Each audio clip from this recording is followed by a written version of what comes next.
Oh, I'm so sorry to hear that. I think you all know that's the map of Bhutan. And from the Bhutan, today I'm going to talk on this topic. I mean, on this area, the Phinsoling. It is called as a Phinsoling. And Phinsoling is the one of district in our Bhutan. Actually, in our Bhutan, there are around.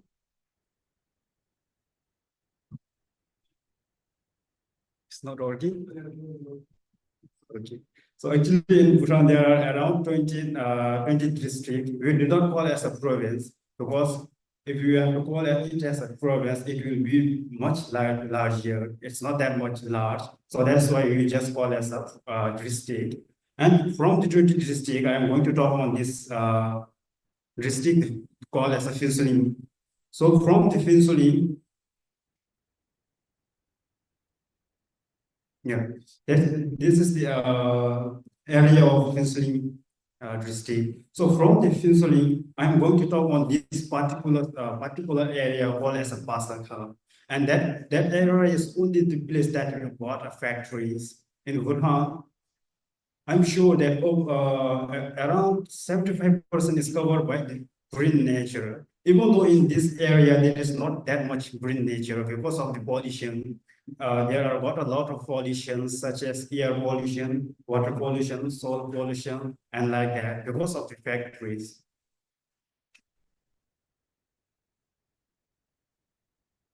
So that's the introduction of the Pasaka Bhutan. So actually Pasaka Bhutan is around in the southern part, which we from the center of Bhutan. It's in the southern part. And in this town, southern Bhutan, which is located in the Chukha district and Phinsoling Chukha, it is solely industrial town or city in the Bhutan, as it is home to several heavy industries. There are modules of companies such as Tashi Group, Haki Steel, the rolling PVT Ltd or Pelden Ware Factory, Chapchu. Actually, Chapchu is also a factory. It's the factory of the beer, but it is in our language, Chapchu, in our language. And Coca-Cola and so on. I think around there will be 30 to 40 factories, but not that much large. And in Bhutan, the largest factory or largest private factory is called as a Trashi Group. It's the largest one, and I think from the economy, it will be able to compete. It will be able to compete with our Bhutan economy, our government's economy. So, and you can see the picture in this screen. That is the area of Pasakha, which you got a lot of factories.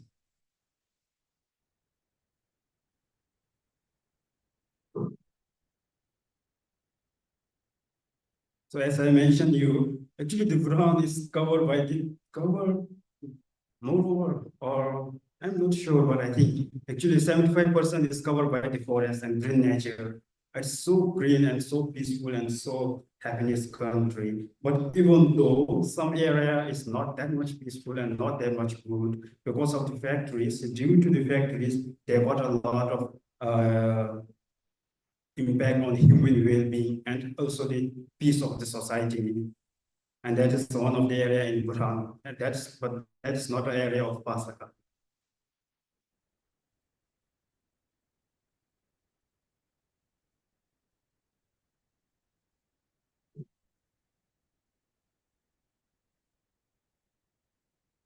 Okay, so in this screen or in this slides, I will talk about the importance of addressing the environmental issue. I think that is the most important topic from my presentation. If you do not know the benefits or if you do not know profit of the strategies or profit of the methods or profit of the objective, then we will never intend to engage with this topic, or we will never intend to study about this topic. So first we have to know the importance of addressing the environmental issue.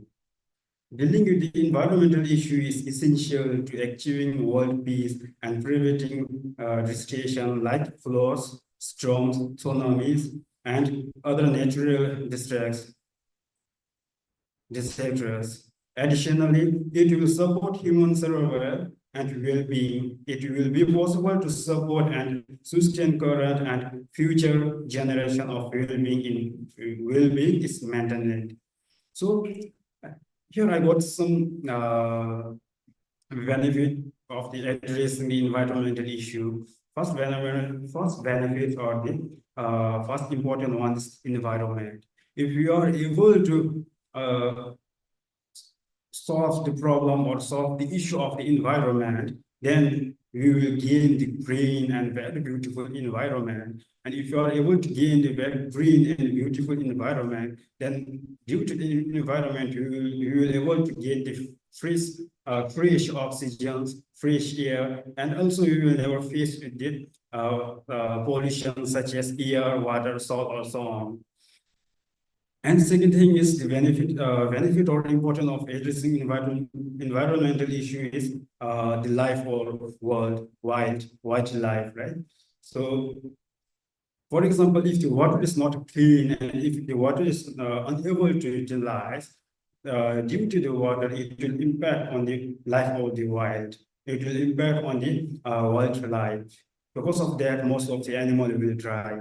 Like as well as climate changing, as well as pollution of the water and so on. And third one is earth and nature. So if you are able to address or if you are able to solve the environmental issue, then you are able to gain the beautiful earth and the beneficial earth and the nature and green as well as that I show in the picture in the previous slides. And fourth one is the world peace. Because we all know as a Buddhism, we will believe that the concept of interconnectedness or interdependence. So nature and the human being or sentient beings are interdependent. If you impact on the nature, surely the nature will also impact on us. So if you respect the nature, surely the nature will also respect us. So because of that, we have to addressing the environmental issue is also the most important one.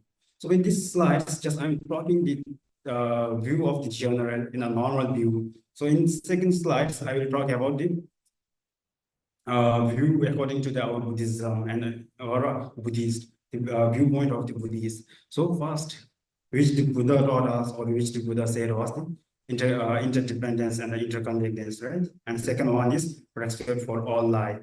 And third one is mindfulness practice. And fourth one is impermanence and change. Last one is equanimity towards nature. This concept is very beneficial to addressing the nature, to addressing the environmental issue, or to gain the peace from the world, from the earth, or from the environment. So first, interdependence and interconnectedness. The Buddha taught that all beings and phenomena are interdependent. So the action that harm the environment ultimately harm oneself and others. For example, when we saw a dog, and if you try to share our empathy or show the loving kindness towards the dog will shake his tail and come to us, and he will never bite to us. But when we saw the dog, if you show a streak to a dog, surely the dog will bite you.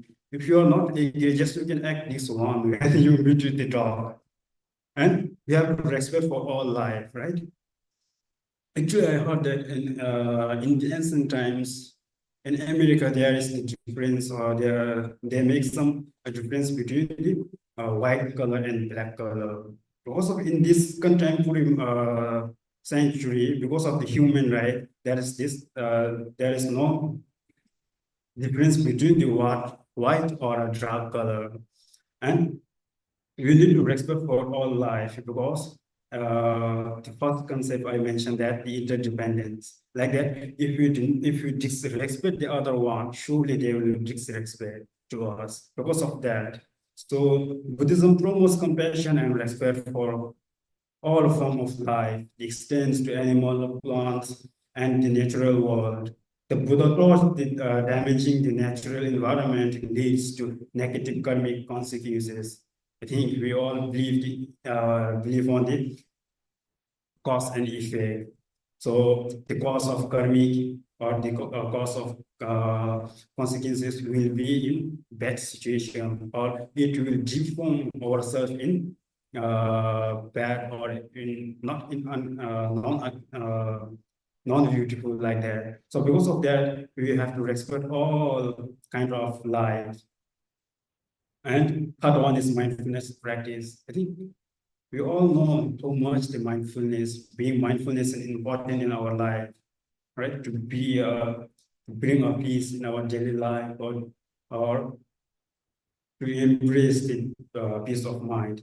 So third one is impermanence. I think recalling our impermanence is also very, very important in our Vrajayana Buddhism, but I'm not sure about the Theravada or Mahayana. Whether they will consider it as important or not, but I'm sure in our Vrajayana Buddhism, it is very important one. Because if you are able to recall the impermanence, then you are able to be a mindfulness. We are able to be whenever we go, you are able to be aware, and whatever we do, we will act with respectful or with the politely to one another. Because you all know that there is one master of Tibetan, which he lived in India. He was that in the world, the most dangerous thing is death.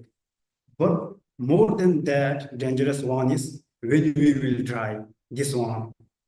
No one have answer on this. If someone asks you when you will die, you will never. You will be late to answer this question because of impermanence. We all know. We all do not know when we will die. Maybe I will try tomorrow also. I'm not sure. Maybe you guys will try tomorrow also, right? So that is nature of impermanence and the change and equanimity towards nature. I think you also know that you have to feel and you have to think like a coil.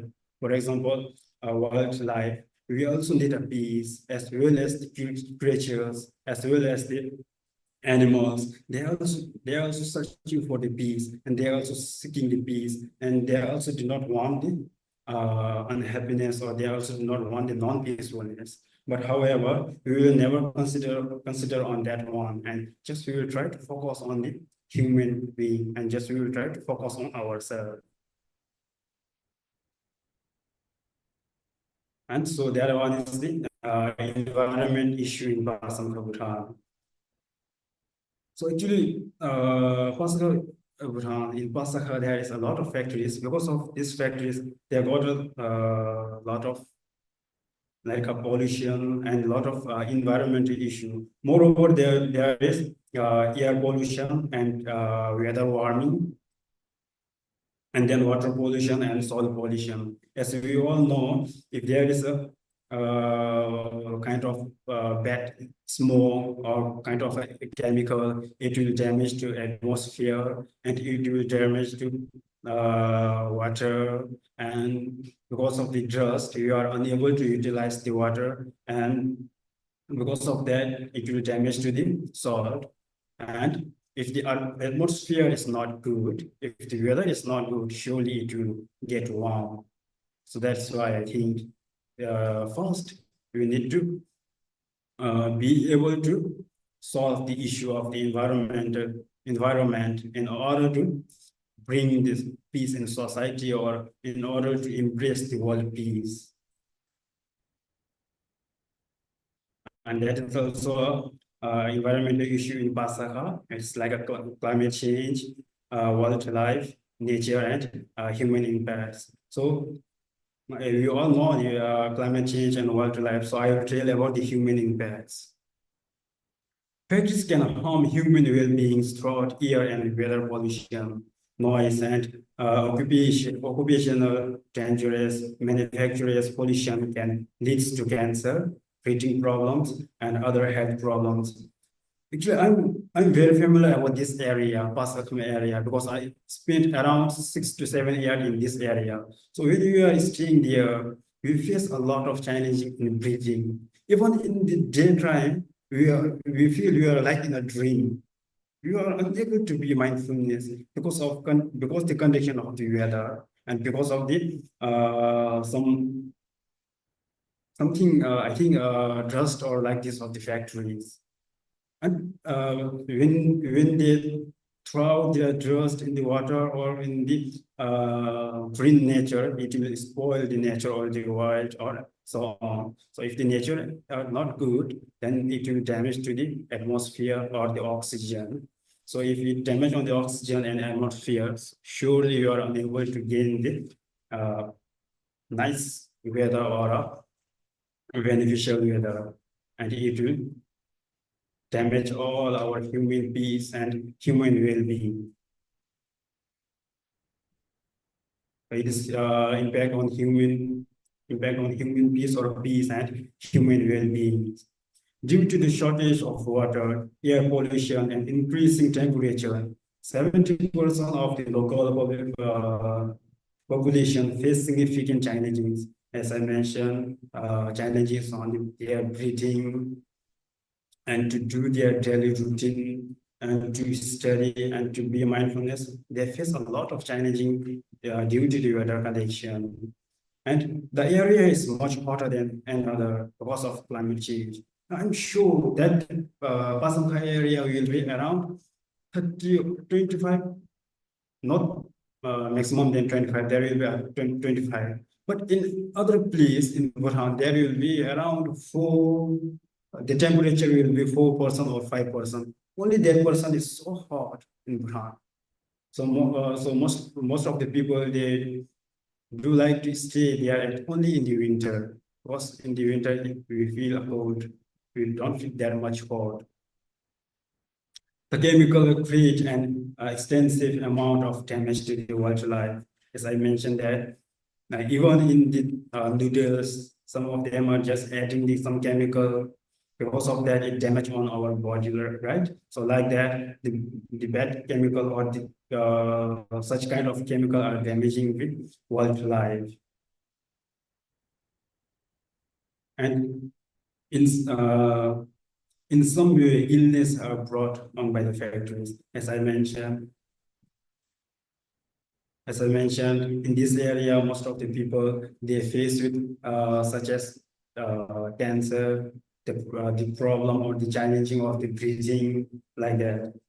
A lot of disease they face.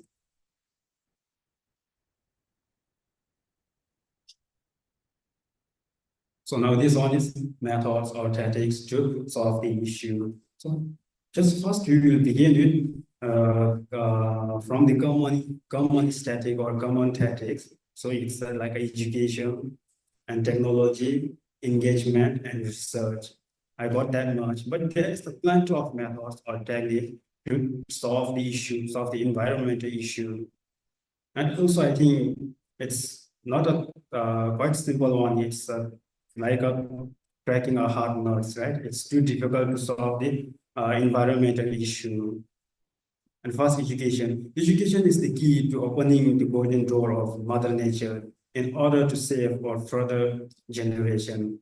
In morning class, as I mentioned that, once the Dalai Lama mentioned that happiness is not ready-made, it's come from our own action. So like that, and one of the Indian master, he also mentioned that our future depends on the quality of our current mindset. So if the area have effective education systems, and if the people which they are staying in the area, surrounding area, if they got an education, if they are an educated one, so they will never face challenging because they will got a lot of logic and they will got a lot of strategy to face with the challenging, right? For example, as a Buddhist, we are able to face with the suffering. When we face the suffering, some of us who do meditation, some of us who do a walking meditation, such like that. So you will know the logic or you have the methods to face this problem. So like that, if you are educated in the solving the issue, environmental issue, you will never feel challenging, and because you got a logic to face with the challenge, face with the, such kind of challenges. And the second one is engagement. I think that engagement is also important one. Because in this society, if you didn't engage each other, if you didn't communicate to each other, then they will never think of each other, right? For example, if I'm not communicating with you guys, and if you are not communicating with me, so I will never think about you guys. But if you are communicating and if you engage a lot, then you will be able to share our empathy, and you are able to get in one another's shoe. So if you are able to get in one another's shoe, it will be a cause, or it will be the sources of the world peace, or sources of the gain or embrace the peace of mind. Involving local communities in the discussion, making processes for promoting sustainable development of environmental issue, as I mentioned, it is also important. And the third one is technology. Enhance technology to recycle the damaged stuff, to bring or daily use and to reduce garbage. I think we all know that in Singapore, some of them are saying, and I also found in some social media, they are saying that you are able to see the garbage or trash in Singapore because they will recycle the garbage to build a house by the plastic, like a rubber, like that. And part one is research. That's also important. We have to research and we have to study, or we have to analyze how to solve the issue and how to bring the world peace, how to take the society in a next level, and how to save the nature for our next generation. So the researching is also the most important one.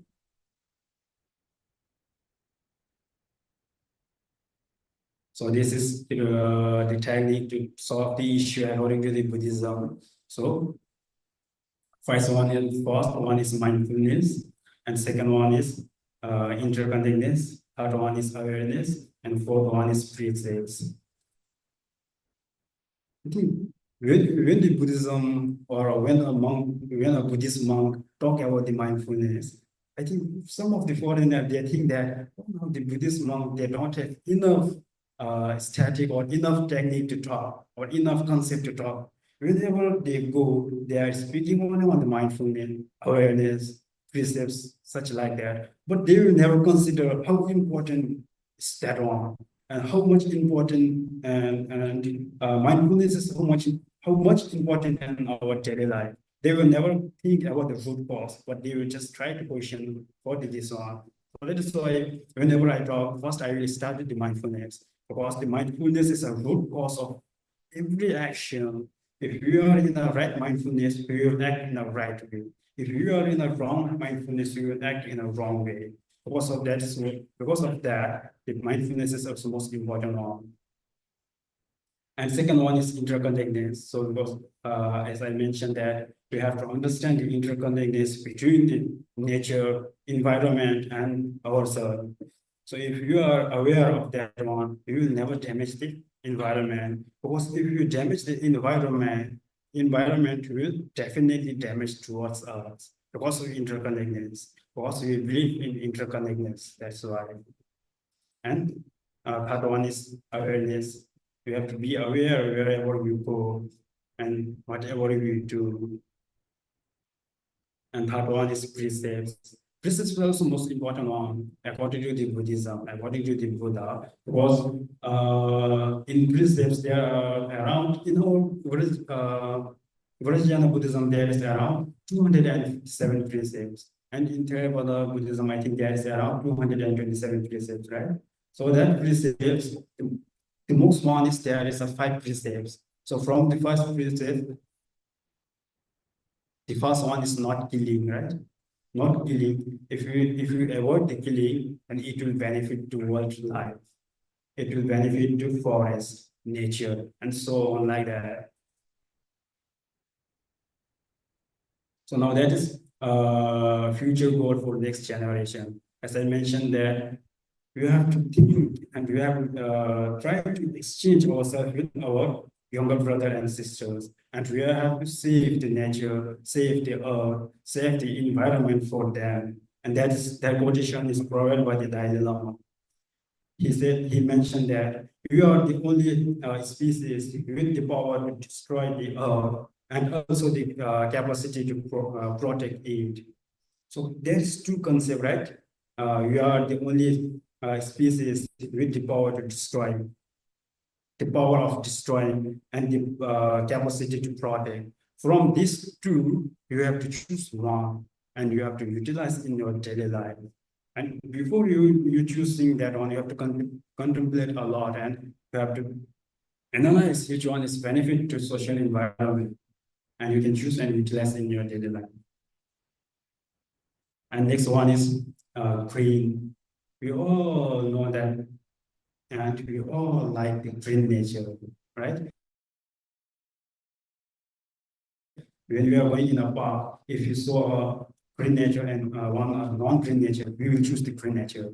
But we will never try to make this area in a green way. That's the most issue or interruption to bring the environment, good environment.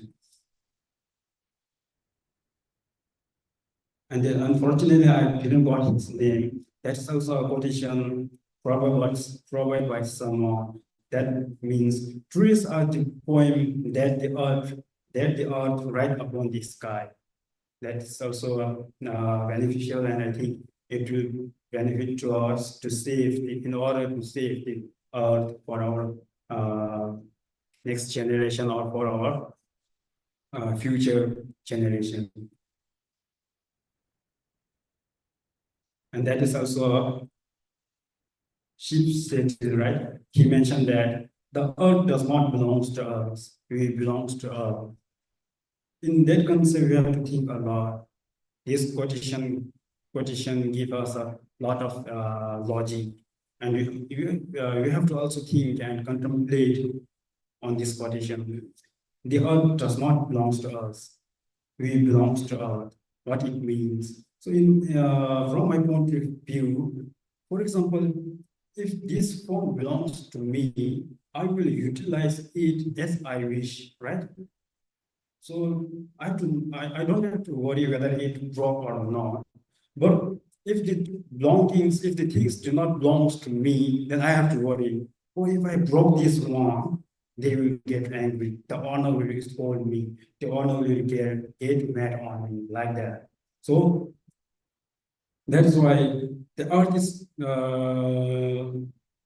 So that's why you consider that we are belonging to the earth. Earth is not belonging to the earth. So that's why when you are using the earth, do not destroy the earth or do not destroy the green nature or do not destroy the world life, right?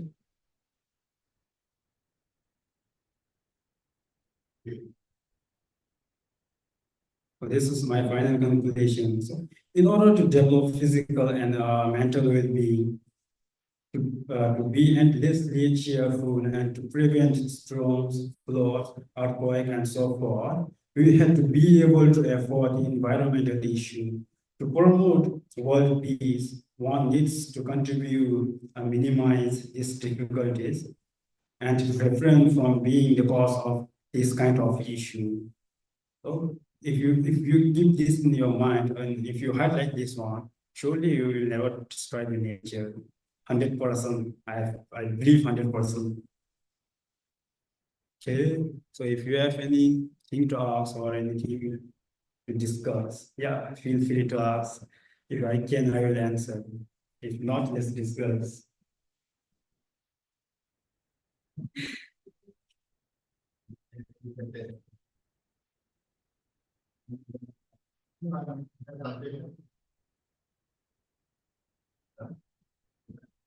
And I'd like to ask you about your topic is related to the Bharat because in the city of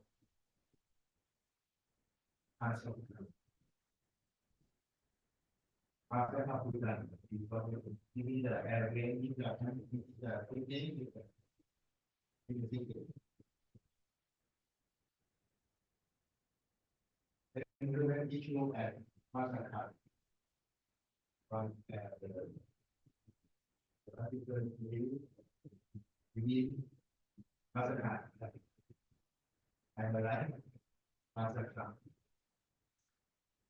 Yes, sir. Yes, sir. Actually, Pasaka is like a small area which located in this district. So this is called as a Phunsoling. Phunsoling is a not actually district. It's like a in our language we want as a Tunka. Tunka is much smaller than district. So actually, it belongs to the Chukha district in that Phunsoling belongs to the Chukha district, and it's like not that much large. It's a small, and in Phunsoling there is an area which called as a Pasaka. Yeah, and at that Pasaka there is a lot of factories. And now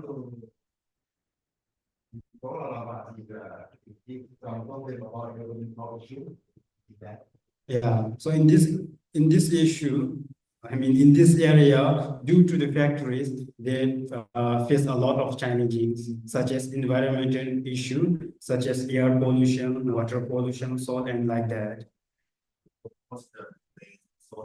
Yeah.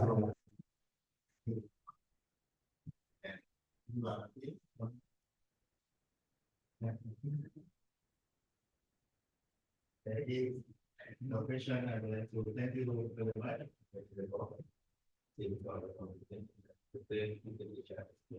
Thank you.